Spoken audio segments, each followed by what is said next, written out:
Tanggap tayo ng report, Senator, umapela sa Korte Suprema na ikonsiderang mungkahing ibalik sa dating estado ang impeachment trial laban kay VP Sara.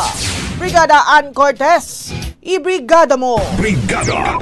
Live report! Nanawagan si Senator Kiko Pangilinan sa Korte Suprema na ikonsidera na nga ang mungkahi ni retired Chief Justice Art Panganiban na mag-issue ng status quo anti-order at magkaroon ng oral arguments para sa paglilitis laban kay Vice President Sara Duterte.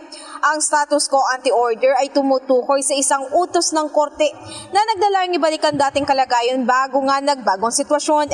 Ayon kay Pangilinan, sa pamamagitan nito ay magkakaroon sila ng pagkakataon na makahinga sa Senado, Kamara at Korte habang tinitiyak nga na hindi magkakaroon pa ng malalimang constitutional war of attribution o paulit-ulit na alitan.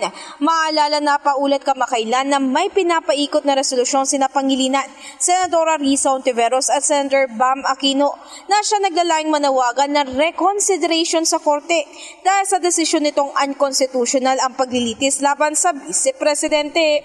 In the heart of changing lives, ako si Brigada Ann Cortez ng 105.1 Brigada News FM Manila, The Music News Authority. Ang bahaging ito ay hatid sa atin ng Standout ES4 Capsule. Simulang tuparin ang pangarap ng iyong anak. And starting now!